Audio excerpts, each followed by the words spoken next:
you know it's the same degree?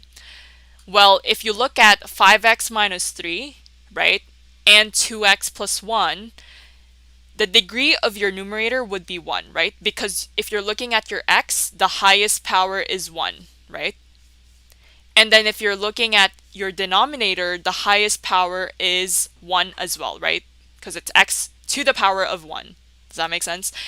So in this case, what you need to do is divide both your numerator and your denominator with the highest power of x, which is x, right? So it really varies. For example, if you have x squared, then you would have to divide that with x squared. So highest power of x, make sure to divide that. So what is happening here is you're going to have 5, right? So 5x over x would give you just 5, right? Does that make sense? I think I just have to write that down. Okay. So you're going to get 5, and this is now going to be minus 3 over x, right? Over your denominator. So in this case, this would be 2x over x, and this is plus 1 over x, right? So you know that this is 5 and this is 2.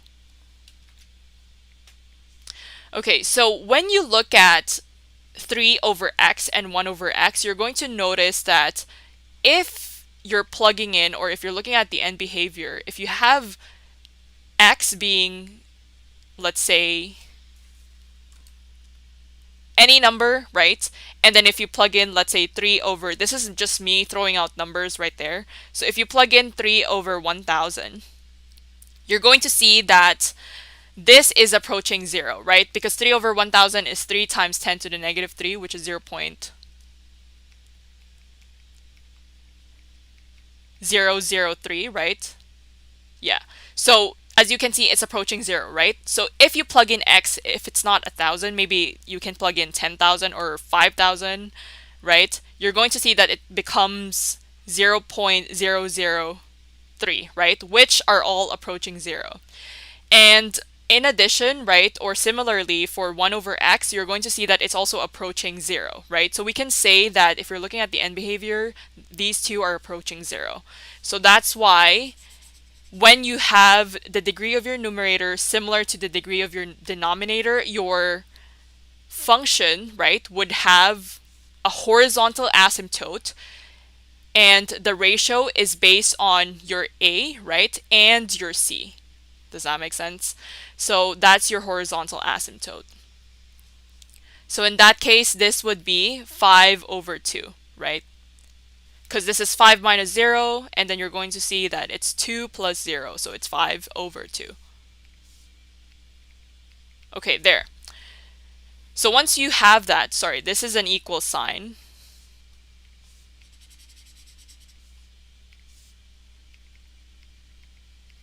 Okay, so once you have that, you can actually start graphing. But before that, make sure we have the vertical asymptote. So vertical asymptote, again, it's going to be based on your denominator. Therefore, your vertical asymptote would be negative 1/2, right? So let's just write the equation. It's x is equal to negative 1/2. Right? And how do I know it's negative 1/2? Well, it's 2x plus 1, and that's equal to 0. When you move 1 to the opposite side of your equation, you're going to get 2x is equal to negative 1 divided by 2. Therefore, x is equal to negative 1/2. Okay, hopefully that was straightforward for finding the vertical asymptote. Now moving on to our x-intercepts and y-intercepts. So for your y-intercepts, that means, well, if you have more than one y-intercept, right? So y-intercept, you have to plug in 0 anytime you see an x, right? So maybe we can quickly go over that. So plug this into your calculator. So you have 5 times 0 minus 3. And then in your denominator, you're going to plug in 2 times 0 plus 1, right? So you're going to see that your y is equal to negative 3, right? So y-intercepts, y is equal to negative 3. And that's it, right? Plug in 0 whenever you see an x, you're going to see that it's negative 3.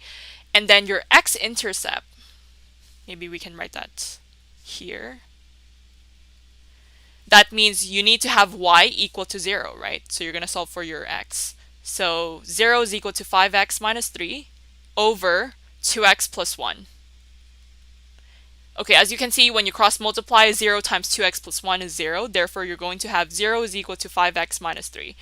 And then you're going to solve for x, right? So moving 3 to the opposite side of the equation, you're going to get 3 is equal to 5x.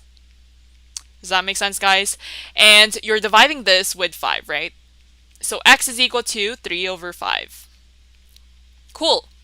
Okay, so we know that our x-intercept is 3 over 5. So 3 over 5 is 0.6, right? Okay, this is way too much space. Let me just have this here. X is equal to 3 over 5, which is 0.6. Okay, hopefully you guys understand this. So let me try to move this. Actually, let me just delete this. I think you guys probably know how to find the x-intercept.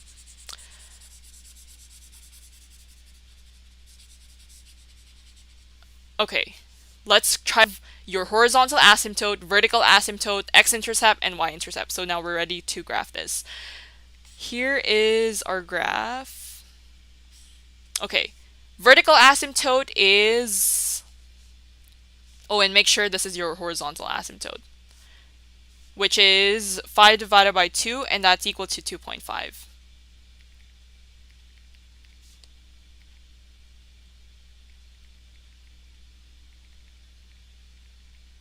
So y is equal to 5 over 2. That's our horizontal asymptote. Vertical asymptote is negative 1/2, so that's going to go right here.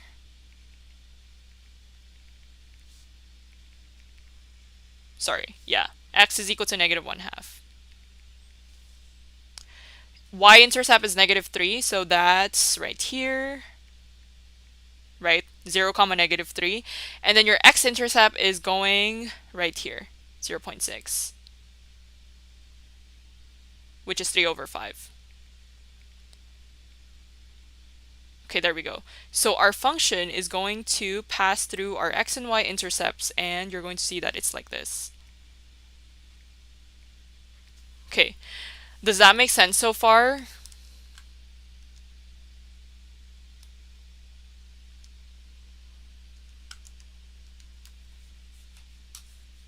So that's how you're going to draw this graph.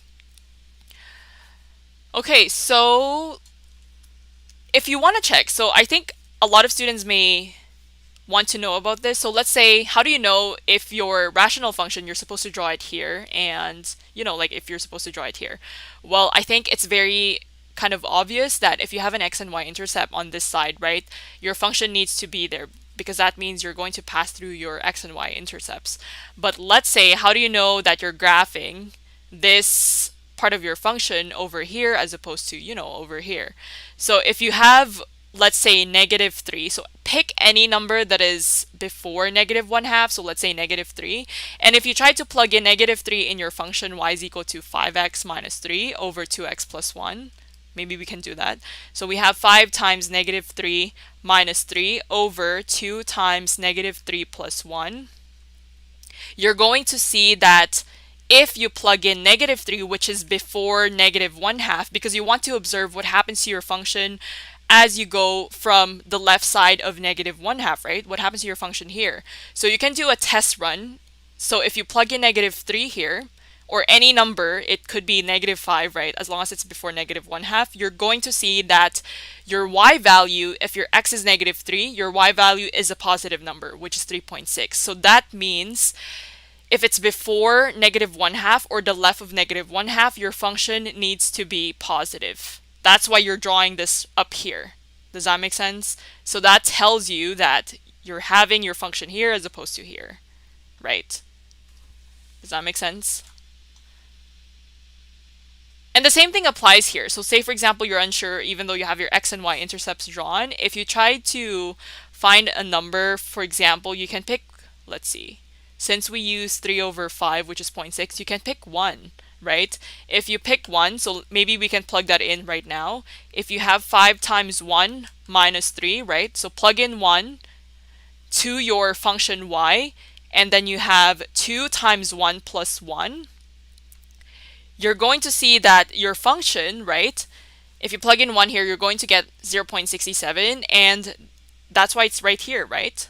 That's why if you have x is equal to 1, it should be around 0.67. Does that make sense? And then how do you know it's going down, right?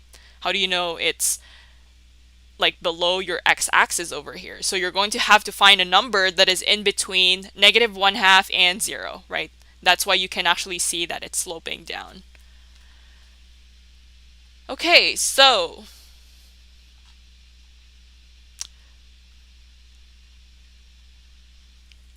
moving on to this function. So interestingly, we have an exponential function. And how do I know it's an exponential function? Anytime you see y is equal to a, right, a being your base, raised to the power of x, and then sometimes you have plus c. So in this case, we have -1, which is our c. That is an exponential function. So whenever you have an exponential function, you need to also have your horizontal asymptote written down, right? So your c, right, in this case, because sometimes you can just have y is equal to 3x, for example, and then when you draw this graph, you don't really have any c, right? Your c is 0. It's not none, it's 0. So that means if you have just 3 raised to the power of x, your horizontal asymptote is just simply going to be y is equal to 0, right? But here's the thing, you have -1. Your c value is -1, therefore your horizontal asymptote is going to be -1.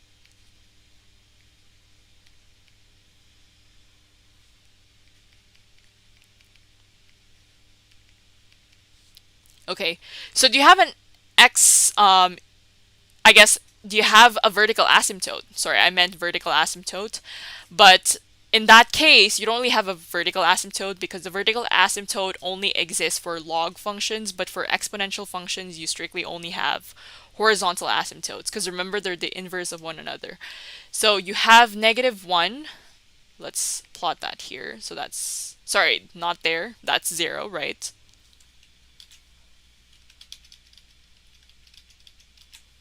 -1 is right here. Okay, that's where your horizontal asymptote is. So we also have y and x intercepts, right, in our function. So what we can do, let's find the y-intercept first, because all we have to do is really plug in 0 whenever you see an x, right? So y-intercept would simply be y is equal to 3 raised to the power of 0, right, plus 2, minus 1. So 3 raised to the power of 0 plus 2 is 9. 9 minus 1 is 8. So your y-intercept is 8. So that's here.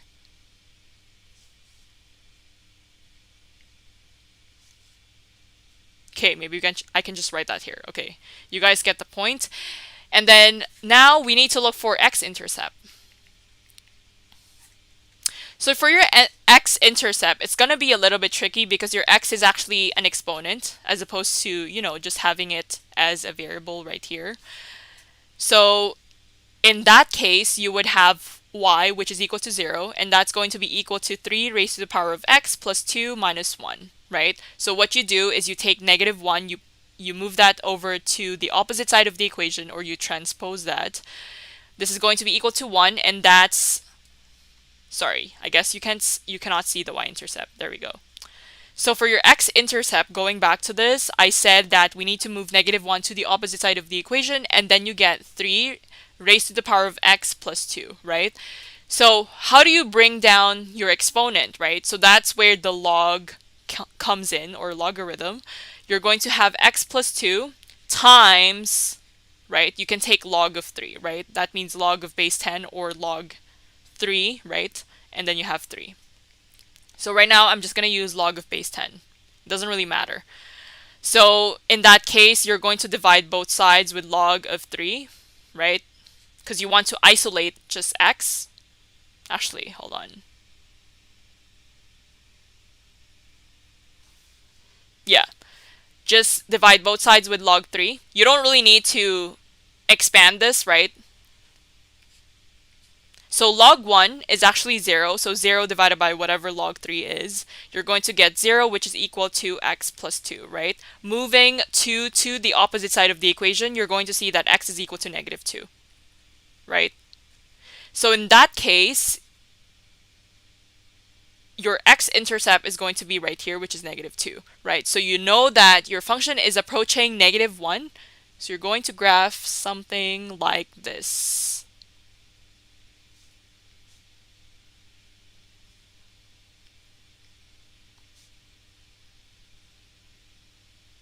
Okay, this is passing 8, guys. You get this, right? And this is 2. That's how your function should look like. Great.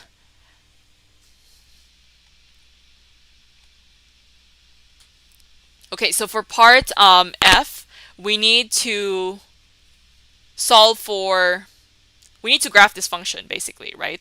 So when you're graphing this function, now it's log, right? So what did I say about log versus exponential function? It's an inverse, right? So we have a vertical asymptote, but here's the thing. You need to make sure you know what the domain is, right? And what the range is. And also, actually, for all of your graphs here, right, you also have to identify what the domain is and what the range is, right?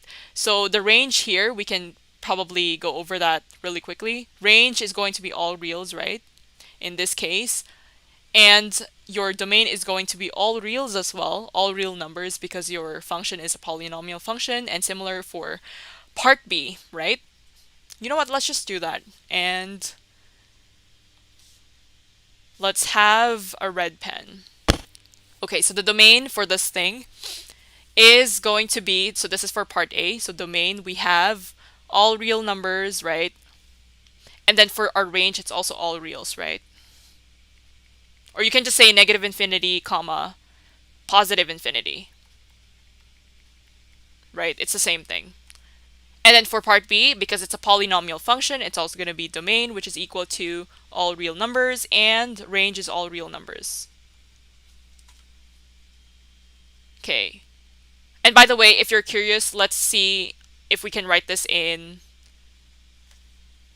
interval notation sign, because I know for advanced functions it's pretty popular. So you would just have to write -infinity, comma, positive infinity, right? So that's your interval notation. Similarly, you can apply this here. So for a rational function, right, because we have a vertical asymptote and we do have a horizontal asymptote, so when you write your domain is going to be all real numbers. However, you're not including 0, right? Because you're looking at, actually 1, because you're looking at your x value right here. So it's all real numbers, right? Anything but except 1, right? Because you don't have a function at x is equal to 1. So you're going to exclude that. And then your range is going to be all real numbers except 0, right? Because it's everything and you don't have any of your function on y is equal to 0. So that's how this works. Similarly for part D, it's going to be the same thing as this one. However, your 1 and 0 is going to be different. So domain is, let's see, domain is all reals except your x. So your x here in this case would be -1/2. And then your range is going to be all real numbers except 5/2. Because your 5/2 is your y, which is your horizontal asymptote. Okay. Now, for this thing, right, your domain is going to be all reals. And then your range is going to be, okay, so because if you look at your function, right, it's not going to be all reals anymore. If you look at your function, your horizontal asymptote is basically at -1, right? So you're only seeing your function if it's at -1, right? And then basically it's anything that is above that, right? Okay, so let me rephrase that. You're not seeing your function at -1, but you're seeing your function above -1. So that means you're not including -1. So this is not a square bracket. So that's the difference between drawing a round bracket versus a square bracket, because if you have a square bracket, that means you're seeing that your function is also included, right? But your function is not included, therefore it's going to be a round bracket. -1, comma, positive infinity, right? Because it goes all the way up. All the way up until infinity, positive infinity. So that's your range. Now, if we're looking at logarithms, right, you need to figure out what your domain is based on your 8x squared, right, which is your x value. So we're going to set up 8x squared greater than 0. And how do I know that this needs to be greater than 0 and not greater than or equal to 0? Well, if you have log 2, 0, that means it's undefined, right? You cannot have your function at x is equal to 0. That's why it needs to be greater than 0. So when you divide both sides with x, you take the square root afterwards, right? You're going to see that x needs to be greater than 0, and therefore your domain is x greater than 0, right? So, as a result, we're going to have x is equal to 0, which is our vertical asymptote, and then we all have to figure out our x and y intercepts from there. We don't have any horizontal asymptote here, so we do need to figure out, first, let's figure out our y-intercept. So y-intercept here, if you have, let's say 0 here, right? First of all, you don't have any y-intercept, and the reason for that is because if you plug in 0 in your x squared, you're going to see that it's 8 times 0, right? So we cannot have this as 0, therefore you don't have any y-intercepts, right? That's why it's none. Again, as a reminder, there is a difference between saying you have 0 as your y-intercept versus none. So make sure you pay attention. And also for x, right? So for your x-intercept, we need to kind of do a little quick calculation on the side. So for your x-intercept, you need to plug in y is equal to 0, right? So 0 is equal to log of 2, right? And then you have 8x squared right here.